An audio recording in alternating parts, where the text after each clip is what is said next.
Boa noite, está começando mais um Revista Curitiba. Hoje vai ter teatro, literatura, exposição e muita música. Ela interpreta um monólogo que mostra o drama de uma menina de Okinawa, no Japão. E a vontade de apresentar a peça lá. Para contar sobre o espetáculo e suas histórias, Fernanda Fuchs, que está com a peça no Solar do Barão.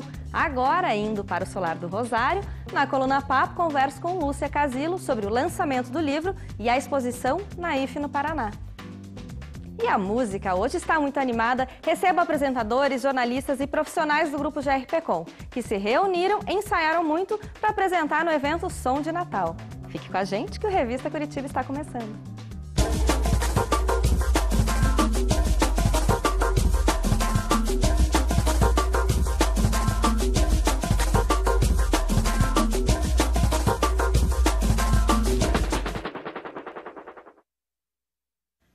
Ela já está há 2 anos em cartaz com o monólogo Corrente Fria, Corrente Quente. Já ganhou alguns prêmios com a peça e está aqui para bater um papo comigo, a atriz Fernanda Fuchs. Boa noite, Fernanda, tudo bem? Tudo bem. E aí, qual que é a história dessa menina? Bom, a peça, ela conta a história de uma menina que ela mora em Okinawa, que fica no sul do Japão, e ela tem um pai que é pescador, e ela conta na peça um pouco sobre essa relação dela com o pai. É um pai que é bastante ausente, e esse pai sempre sai para trabalhar, sai para pescar em alto mar, e ela sempre vai até o porto esperar por esse pai. E em um determinado momento da peça, o pai sai para trabalhar e a região onde eles moram passa por um período de muitas chuvas. E quando as chuvas acabam, elas vão esperar pelo pai e o pai não retorna, o barco do pai não retorna. Então elas ficam nessa eterna espera de todo dia ir até o porto de Naha, em Okinawa, esperar por esse pai. Pode ser que ele chegue, pode ser que ele tenha morrido, não se sabe, tem que assistir a peça para descobrir o que aconteceu com ele. E, Fernanda, o texto é teu. Isso. E por que falar sobre esse tema?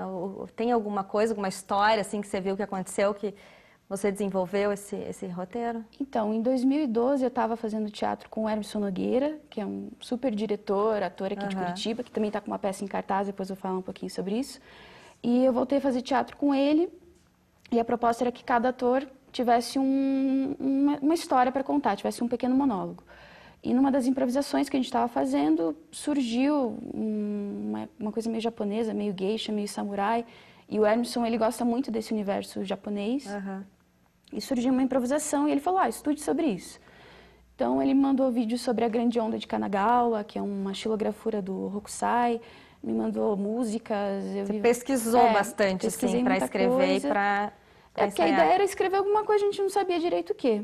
Daí eu pesquisei também coisas sobre a geografia do Japão, e numa dessas pesquisas eu vi que existiam mesmo correntes marítimas quentes, frias, e quando elas se misturam produz muito peixe em certas regiões ali do Japão. Então, a partir dessas pesquisas, um dia eu sentei e escrevi a história, né? O título veio dessas correntes também, Isso, que é Corrente Fria, Corrente Quente. E, a princípio, ela tinha um formato mais de conto, né? Então, a gente acabou até mandando para um concurso de contos lá de São Paulo, da Sociedade Bukkyo. E, a partir desse texto, a gente começou a trabalhar, depois a gente teve a notícia que a gente recebeu o prêmio. Então, as coisas foram indo, assim, mas tudo por uma maneira bem... Foi acontecendo, assim, né? Já está há 2 anos em cartaz, com a direção do Emerson. Isso, o Emerson é um dos diretores, o Franco Fuchs, que é meu irmão, ele também é um dos diretores do espetáculo. Então, a gente trabalha sempre em conjunto. O Walter Dort é o iluminador e a Katia Horn, que também é uma artista aqui de Curitiba, ela nos ajudou com ideias de cenário, figurino. E nesses 2 anos você já conseguiu alguns outros prêmios também com a peça. Isso. A gente conseguiu ano passado, a gente participou do Festival de Paranaguá, festival de teatro. Você é de lá? Inclusive, eu e meu irmão, nós somos de lá, então foi muito legal, porque toda a família de lá assistiu e a gente ganhou 2 prêmios de melhor atriz e de segundo melhor espetáculo. E eu falei no começo que você tem vontade de apresentar em Okinawa. E aí, como é? É palpável, assim, esse sonho? A gente está procurando parceiros, né? Porque é uma viagem, assim, que a gente vai tá planejando, assim, né? Vai envolver custos, vai envolver mais pesquisa. Então, a gente busca patrocinadores, mas a nossa intenção é para o ano que vem que a gente consiga viajar até Okinawa, porque, afinal, ela é o tema, né? A peça se passa em Okinawa, em Naha, né? Vai aprender a falar japonês também? Pretendemos. Mesmo? E o que é interessante é que o sul do Japão, essa região de Okinawa, ela é muito parecida com o Brasil. porque é um clima mais tropical. São ilhas, né? São ilhas bem mais ao sul, até mais próximo da China, até. Então, tem outras influências, não é tão... As pessoas pensam às vezes, é uma peça super japonesa. A gente tem influências do Japão, sim, mas é uma mistura, é uma grande mistura. Tem coisa de Okinawa, e a gente vê que essas coisas que são de Okinawa, da cultura okinawana, também, de alguma maneira, se relacionam com a cultura daqui do Brasil. Então, é uma grande mistura, né? Não dá para dizer que a peça é uma peça só sobre o Japão. É uma super mistura. E lendo a ficha técnica da tua peça, eu vi que tem uma coreógrafa, então você dança na peça também? Tem muita coisa. A peça, ela é bem intimista, assim. A gente busca um contato diferente, assim, com o público. Para começar, o público senta no chão, bem perto de mim, e eu uso pouquíssimos elementos em cena, que são só sacos de juta, sacos de estopa, e que eles vão ganhando vida, assim. Eles viram várias coisas ao longo da peça. Então, tem música, tem de certa forma, dança. Uma coreografia ensaiada da peça. Sim, tem muita coisa acontecendo e a gente busca esse contato, essa proximidade com o público. O público é muitíssimo importante, estar perto. Eles são quase como um confidente dessa menina que está contando essa história, né? Sobre esse pai. Então, a gente busca muito isso, esse contato e sempre buscar espaços diferentes também para apresentar a peça, né? Que não sejam teatros, assim, um palco italiano. Como lá no Solar. E você canta também? Isso, eu canto também. E você canta na peça? Canto na peça. Não podia deixar de cantar, né? Canto na peça também. E nessas pesquisas que você fez, você chegou a descobrir alguma coisa curiosa, assim, ou colocar no meio da peça, porque nesses 2 anos chegou a mudar alguma coisa na peça, do que você descobriu, do que você sentiu mesmo fazendo? Sempre está mudando. Sempre quando a gente ensaia, é um detalhezinho na mão ou na fala.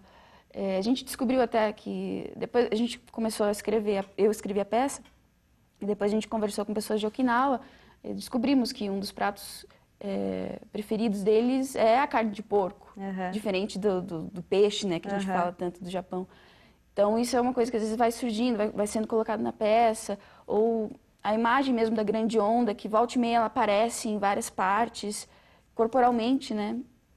Então, é muita coisa, assim, é bem interessante, porque a cada ensaio surge uma coisa nova. E como conversou com pessoas de Okinawa? Como que você teve esse contato? Aqui em Curitiba tem uma associação, uma comunidade okinawana de descendentes de Okinawa. Nós conversamos com o Hélio Iga, que ele cuida dessa parte, né, da associação, e a gente também conversou com pessoas que são ligadas ao taiko, que são aqueles tambores de Okinawa.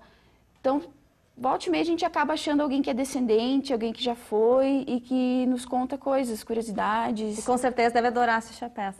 Sim. A gente até nas últimas apresentações, alguns descendentes, né, vieram assistir, e é muito bom porque eles nos ajudam muito, assim, né, vão dando algumas dicas, e tudo isso vai agregando, assim, né, no espetáculo. Então tá, a Fernanda tá lá, dia 4 e 5 de dezembro, às 19h30, no Solar do Barão, que fica ali na Presidente Carlos Cavalcante, 533, no centro. Obrigada, parabéns aí pelo seu espetáculo, e espero que chegue lá no Japão. É o nosso desejo, e todos estão convidados para assistir também, no dia 4 e 5. Eu gostaria de fazer um convite também para a peça Mão, que é do Hermisson Nogueira. Do Emerson, lógico. Ele está apresentando no Colégio Estadual do Paraná, ele é professor lá no Colégio Estadual, e as sessões são sempre quartas e quintas, às 7h30 e às 9h30. É um trabalho bem interessante, porque o texto é dele, a direção é dele, e vale a pena assistir. Uma peça gratuita no Colégio Estadual do Paraná. Com certeza, daqui a pouco a gente chama ele para vir aqui contar sobre a peça. Obrigada, Fernanda. E o MON, o Museu Oscar Niemeyer, completa 12 anos, e a diretora do museu, Teca Sandrini, conversou com a gente, contou algumas histórias que marcaram todos esses anos.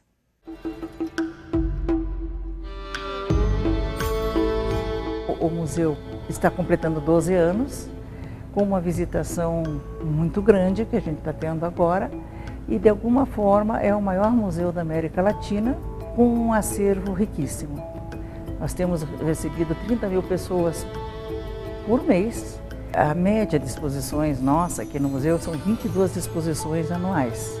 Já passou Picasso, não com uma individual, mas numa coletiva. Nós tivemos uma exposição lindíssima do Degas, Nós tivemos exposições impressionistas aqui no museu e tivemos exposições contemporâneas de bienais que mostraram o que também está se fazendo hoje no mundo todo. Hoje, no museu, nós estamos com exposições importantíssimas como essa do acervo, a Frida Kahlo, são fotografias que a Frida conta a sua própria história com as fotografias dela. Essa exposição, para você ter uma ideia, na inauguração vieram mais que 1.200 pessoas. Foi o recorde da inauguração aqui no museu. O Sebastião Salgado, acho que até a gente dispensa uma apresentação. Sebastião Salgado tem um histórico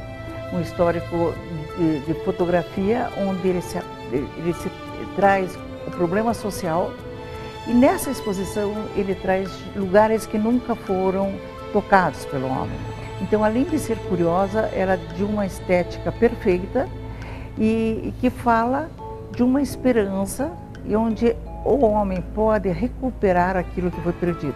Nós temos também a exposição da Eliane Proli, que é uma artista contemporânea de vanguarda, que faz um trabalho que hoje a gente está conversando e discutindo, vai ser lançado também o catálogo dela aqui no museu, porque ela é uma grande representação da nossa produção no Paraná. E além disso, a exposição do Turim é uma exposição que, museograficamente falando, ela é perfeita e traz uma recuperação de toda a obra do Turim e uma valorização do nosso artista do começo do século XX. O olho é um ícone, né? É um espaço que é curioso, porque a parte externa ele tem um desenho belíssimo, então sempre se torna curioso o que tem dentro dessa parte interna do museu. E o museu tem como um grande objetivo de mostrar sempre as exposições muito importantes dentro do olho.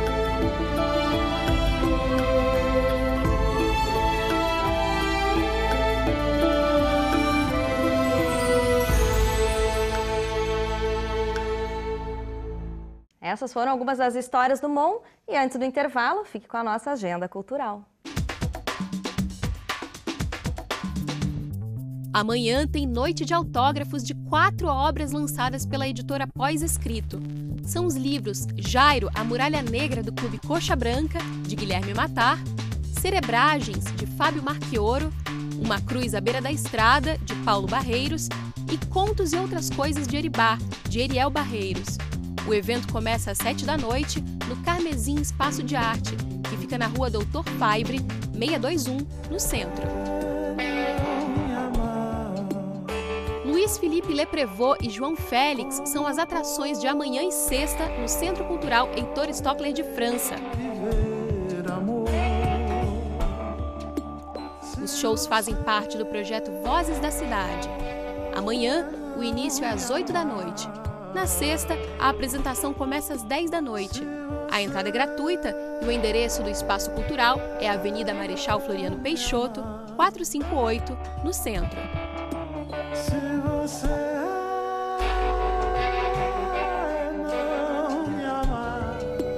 Outra atração para amanhã é o show Sou Mara, com a cantora Michele Mara, no Santa Marta Bar.